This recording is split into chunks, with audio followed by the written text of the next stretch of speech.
नमस्कार. जुन्नर टाइम्समध्ये आपल्या सर्वांचं स्वागत आहे. माझ्यासोबत एक कुटुंब आहे. हे कुटुंब राहते पिंपरी चिंचवडला.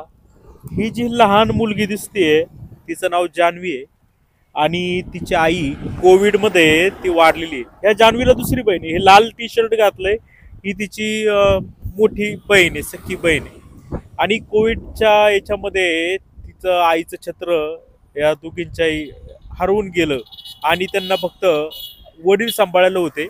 वडील ड्रायव्हिंग करतात आणि मुलींना सांभाळणं शक्य होत नाही.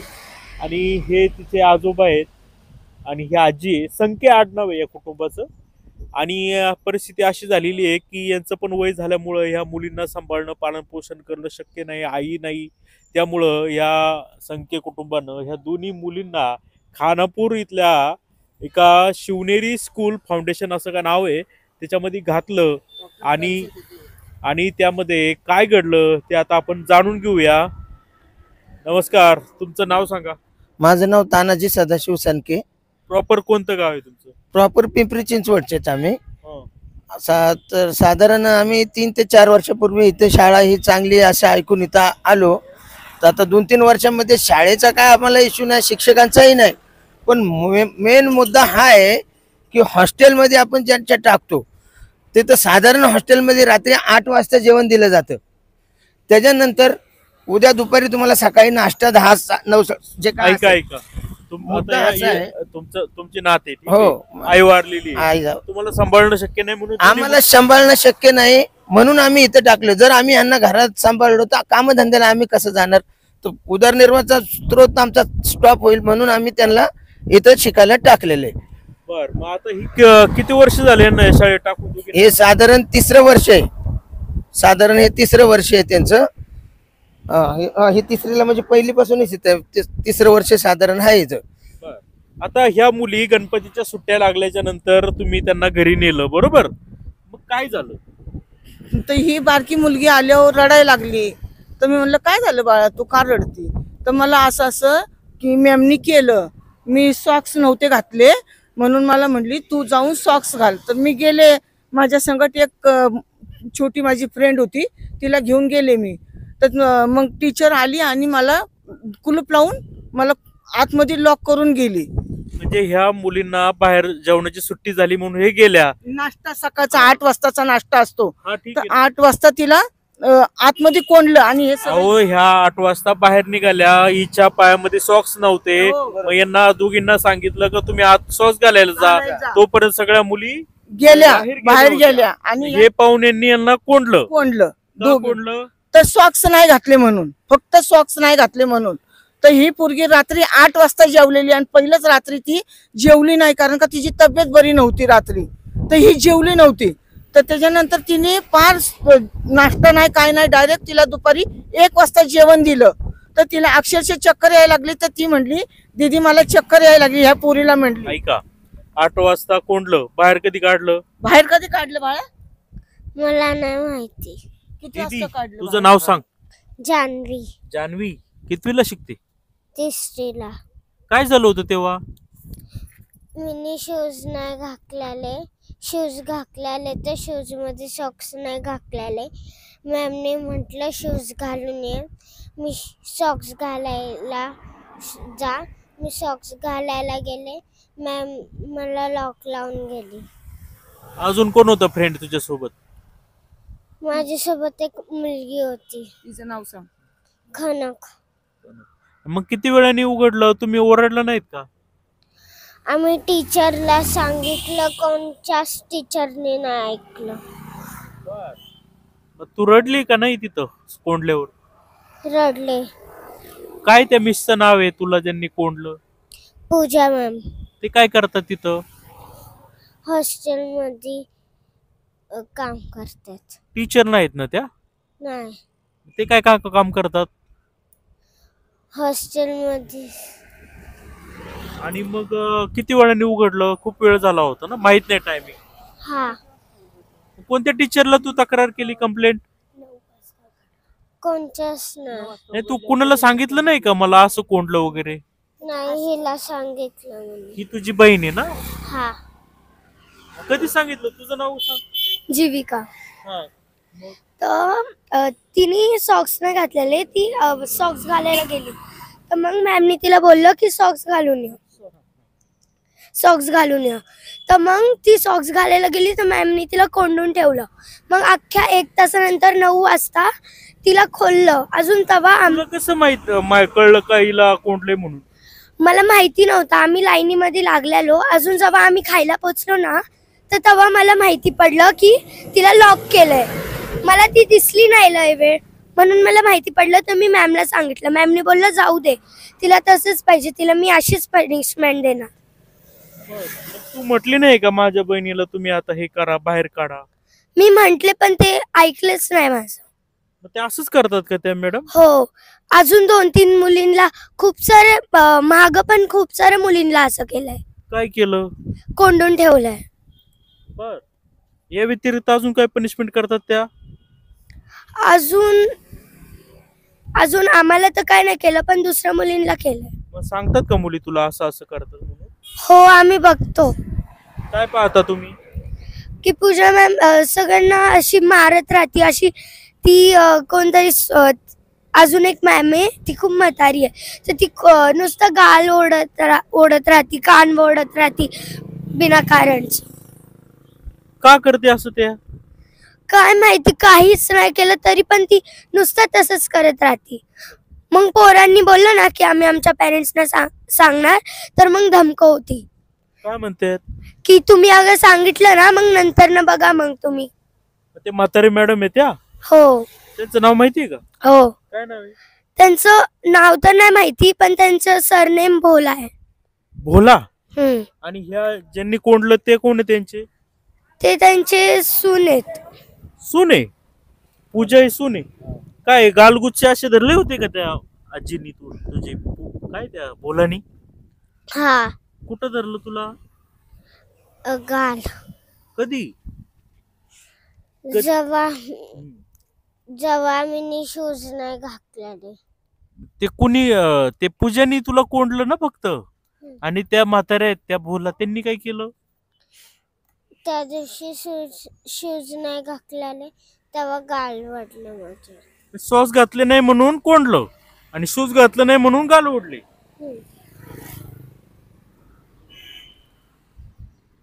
मग काय प्रतिक्रिया ह्या सगळ्या आता मुली सांगतायत तुम्हाला? त्यांनी सांगितलं नाही, असे त्यांना मग जबाब तुम्हाला ह्यांनी रडत सांगत होतं? हो, मला रडत सांगितलं हिने, नाहीतर मी विचारलं नसतं. पण आणि आम्ही दुसऱ्या दिवशी फोन केला त्यांना, त्यांनी फोन उचलला नाही आमचा, की आम्ही विचारायला तुम्ही असं का केलं. तर माझा मुलगा काय म्हणला, जाऊ दे मम्मी, आपण जेव्हा सोडायला जाऊ ना तेव्हा त्यांना विचारू आपण. तर आम्ही तिला सोडायला गेलो. मग मी तिला विचारलं, मैं तुम्हारे बच्चे को ऐसा दिन भर खाना नहीं देंगे तो तुम चुप बैठेगी क्या? हाँ, असं तुम्ही जा विचारलं? विचारलं तिला. हा, तर मी म्हणलं हिला किती बारीक आहे म्हणलं, तू हिला शिक्षा देती का म्हणलं. हा, तुमको समजताय क्या? हा, मी तिला बडबड केली. माझ्या परीने जेवढं मला त्रास झाला माझ्या नातीला, तर मला त्रास झाला तो, म्हणून मी तिला बडबड केली की तू असं का केलं म्हणून. हाँ, तुम इधर काम कोई फुकट का पगार लेते इधर. हाँ, हम पैसा भरते इधर, भूखा रखने को पैसा नहीं भरते. 1 मिनिट थांबवतोय. किती फी आहे हिला हॉस्टेल आणि शाळेची? हिला सगळी मिळून 1.5 लाख रुपये. आणि हिला 1.5 लाख रुपये. ही कितीला आहे? ही 4थीला आहे. 4थीला आहे. 1.5 लाख रुपये भरताय? आणि मग तुम्ही असं जा विचारल्यावर काय प्रतिक्रिया? काय नाही, ते नियम आहे आमच्या. हम हमारे नियम में ये नहीं चलेंगे, मैं इससे भी ज्यादा पनिशमेंट कड़क देंगे. मेरे को तुम्हारा बच्चा, तुम्हारा लाड़ प्यार तुम्हारे घर पे, हमारे इधर हमारे रूल से चलने का. नहीं ऐसा ये करने का ना उसको, तो हमारा पैसा दो, हम लेके जाते हैं हमारा बच्चा. तर ते मोठे सर आले, त्यांनी माझ्या पोराला नेलं, त्यांनी समजून सांगितलं आणि आम्ही घरी गेलो. मग तर मी एवढं बी म्हटलं संदीप की ते भाऊ आहेत तिथं, तू चल माझ्या संगत, आपण त्यांना विचारू. संदीप तुमचा मुलगा? हा, संदीप माझा मुलगा, या मुलींचा वडील. माफक अपेक्षा एवढीच होती की झालं ते ठीक आहे, तुम्ही एक पनिशमेंट म्हणून सुरुवात केली, पण आम्ही एक तुम्हाला विचारतोय, छोटी मुलगी आहे तर असं एवढी कडक शिक्षा देऊ नका. तर ती म्हणते मी इससेपेक्षा डबल करेंगे.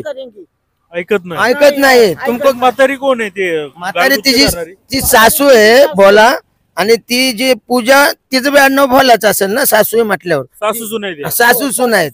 आणि नियमात माझ्या हिशोबाने तिचं इतकं वय आहे, तिला कोणी कामाला ठेवू नाही शकत जेवढं वय आहे तिचं. नाती बी तिथंच आहेत, तिचा लोक पण तिथंच आहे कामाला, ते सगळा परिवार आहे तिथं त्यांचा. तिचा नवरा पण तिथंच कामाला आहे.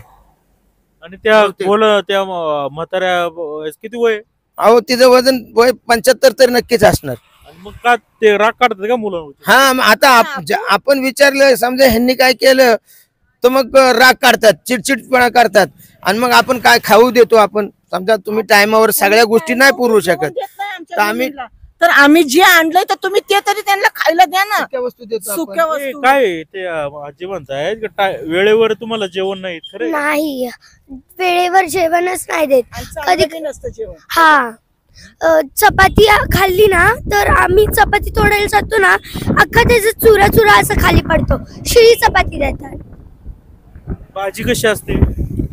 भाजी पण दर वेनसडेला आम्हाला ना हेच देतात, व्हेज बिर्याणी. अजून ती पण चवाची नसते. तेच जेवण, चपाती पण चांगलं नाही. हा, अजून भाजी पण लय गोड असती पनीरची. अजून कधी कधी पनीर पण जळलेलं असतं. जेवण पनीर द्यायचं म्हणजे ठीक आहे, पण ते व्यवस्थित बनवून नाही देत. व्यवस्थित देत नाहीत, असं काय तर आहे. मग तुमच्यावर अशी वेळ का आली आहे मीडिया समोर यायची? आमच्यावर वेळ अशी आलेली आहे की शाळेवाले सुद्धा आहे ना आमचं ऐकून घेत नाहीत. नुसतं 2-4 शब्दात आमची बोलवण करून पाठवतात की ठीक आहे हम देखेंगे, बोलेंगे, हम समजेंगे. कुणाला भेटले तुम्ही शाळेच्या व्यक्तींना? तो प्रिन्सिपल, बहुतेक प्रिन्सिपलच आहे ते. एक नाव माहितीये का? कोणचं आहेत नाव नाही माहिती, आणि 1-2 जणांना आहेत जे व्यवस्थापक, नाही का? ढोले मॅडम म्हणते आहेत. ती मॅडम कोणची हा, ती? विद्या मॅडम. त्या मॅडम विद्या कोण आहे त्या तिथं? विद्या टीचर आहेत ना? कोण आहे ते? तिथल्या आम्ही भेटायला जातात ना पेरेंट्स, तर ते साईन पाहिजे असती त्यांची, मगच ते सोडतात. अजून कोण त्रास देतं का तिथं? ते दोघांचाच प्रॉब्लेम आहे फक्त. शाळेचं आमचं काय म्हणजे problem भोला नाही. आणि त्यांच्या सासू. हा, आणि गेल्या वर्षी बाकी शिक्षण कसं आहे? चांगलं आहे शिक्षण, चांगलं आहे. ठीक आहे. अगोदर कुठं होतीस तू शाळेला? अगोदर मी पिंपरीला तिथं हे SNBP ला. अच्छा, मग तिथलं शिक्षण इथलं शिक्षण काय डिफरन्स आहे? तिथलं शिक्षण खूप चांगलं होतं. इकडं सगळं खूप फास्ट फास्ट प्रोसिजर घेतात. म्हणजे नीट समजून सांगत नाहीयेत असं म्हणायचं हा. तुला. आणि आता समजा आता तुम्ही तक्रार केलं, ते म्हणतील काय तुम्ही मग अशी सांगितलं का तुमची मुलं घेऊन जा, तसं झालं? नाही, त्या दिवशी मी नव्हतो आलो, मुलगा आलता माझा ह्यांना सोडायला, तर त्यांच्या संग ते बोलणं झालं की बाबा जर तुम्ही आमची पण आमचं हे चुकलं की आम्ही ह्यांच्याकडे नाही आलो. मी म्हंटले मी माझ्या पोराला, तर माझा पोरगा मग म्हटलं आता काय तुमची भूमिका आहे? माझी आता भूमिका हेच आहे की माझ्या नातीला त्रास झालाय, इथून पुढे दुसऱ्या मुलांना नाही व्हावं हेच. हा, पण आता परत मुलं तिथंच तुम्ही आता जावं लागलं. नाही. सोडायचं तर आहे, वर्ष वाया जाईल ना. वर्ष आता वाया कुठं जाईल ना आमचं. कुठं दुसरीकडे नेणार आम्ही एवढे अर्धवट पैसे भरले आणि पैशाला बी आम्ही मागं पुढे करत नाही. फी टायमावर भरतो तरी आम्हाला नाही तसलं बोलतात ते लोक. फक्त 2-3 दिवस जरी उशीर झाला तरी त्यांचे बोलणं ऐकून घ्यावं लागतात आम्हाला. हे असं थोडी असतं. हा, आम्ही तुम्हाला ती 2 वर्षामध्ये तुमची फी बुडवली का? हा, कितवीपर्यंत शाळा आहे ती? ती 10वी पर्यंत. तर 10वी पर्यंत हे जी शाळा आहे, आणि या शाळेचं म्हणजे ही इतकी चिमुकली मुलगी आहे, आणि या इतक्या चिमुकल्या मुलगीला ती बाई कोंडून ठेवती तासभर. 8 वाजता तिथं नाश्ता करायची वेळ होती, तिला 1 वाजता तिला जेवण केलं जातं, आणि तिची जी सासू आहे म्हातारी कोण, ती गालगुच्छ धरती. आपण इंग्लिश मिडियमचं हे करतो काय, या लोकांना नाईलाज आहे म्हणून यांनी त्या ठिकाणी शिक्षणाला या मुली टाकलेल्या आहेत. मग यांची चूक आहे का? 1.5 लाख रुपये भरले तरी देखील जर असं जर मुलांवर राग काढत असेल, आणि मुलाला छडी देखील मारता येत नाही, ओरडता तरी येत नाही, असं असताना या मुलींची एवढी हॅरेसमेंट असेल, तर मग हे शिक्षण विभागाचं चाललंय काय? जुन्नरचे गट शिक्षण अधिकारी करतात काय? त्यांच्या तिकडं फेऱ्या होतात की नाही, चौकशा होतात की नाही? आता मी बोलत होतो, जे बातमी थांबवली, या मुलीकडे पाहतोय, मग अशी तिचं बनून आलो होतं डोळे, आणि आता ती रडायला लागली. म्हणजे बघा किती बहिणीवरती माया आहे तिची. गप. अरे काय नाव आहे? जीविका. जीविका. जीविका इकडे बघते ती. का रडते तू? का रडू आलं तुला, सांग ना, बोल. काय घाबरू नकोस, रोड का तुझ्या बहिणीला त्रास दिला म्हणून? तिथं जेव्हा आम्ही आई बाबांना कंप्लेंट टाकतो ना की ते लोक तसं करतात, तर मग जेव्हा आमचे पेरेंट्स त्यांना बोलून जातात ना, इकडे फोकस. हा बोल. तेव्हा ना ते लोक मग नंतर ना आम्हालाच वरडतात, मग आम्हालाच वडून मारतात. तक्रार केले उलटा अजून त्रास होतो. हा, मग सहन करणार का आता? करावाच लागतो. काही पण करतील ना उद्या. म्हणजे बघा किती ती दहशत करून ठेवलेली आहे त्या शाळेमध्ये. तक्रार जर पॅरेंटला केली तर या मुलांना टॉर्चर केलं जातंय. त्या मुलीला इतकं रडू येतंय, ती चेहरा दाखवत नाही, उक्सी रडते. या जुन्नर तालुक्यात चाललंय काय, लहान लहान मुलींचं इतकं जर हे होत असेल, त्यांना हॅरेसमेंट होत असेल, तर या शाळेवर कारवाई करण्याची गरज आहे. आता आपण काय करतोय, त्या खानापूरच्या शाळेत पण जाऊ, त्या बोलायला पण भेटू, कोण आहे सासू सुना, आणि त्या प्रिन्सिपलला पण भेटू. त्यांचं काय म्हणणं आहे यावर ते तरी देखील. ते झाल्याच्या नंतर आज बहुतेक रविवार आहे. आणि आणि ठीक आहे, रडू द्या आता, काय रडू द्या आता, हा तर काय होणार. काय रडू द्या, काय विषय नाहीये. हे काय खोटं नाटक काय चाललंय, हे ओरिजिनल चाललंय. या मुली काय खोटं रडणार नाही. आणि तिथं गेल्याच्या नंतर त्या दोघांना विचारू, उद्या, आज रविवार आहे, उद्या गट शिक्षण अधिकाऱ्यांना आपण त्यांची देखील बाईट घेणार आहे. आता मी त्यांना फोन देखील करणार आहे का जर हे असं हे जर टाकणार असेल या छळवणुकीमध्ये, पैसे भरायचे, शिक्षण पण व्यवस्थित नाही, आणि त्या मुलींना खायला पण चपात्या नाही, आणि इतकं कुणी येणार, गालगुच्चे धरणार, लहान लहान मुलींना उपाशी ठेवणार, त्यांचं काय म्हणणं आहे ते देखील आता आपण जाणून घेणार आहे. यानंतर काय होतंय ते तुम्ही पाहत राहा जुन्नर टाइम जुन्नर.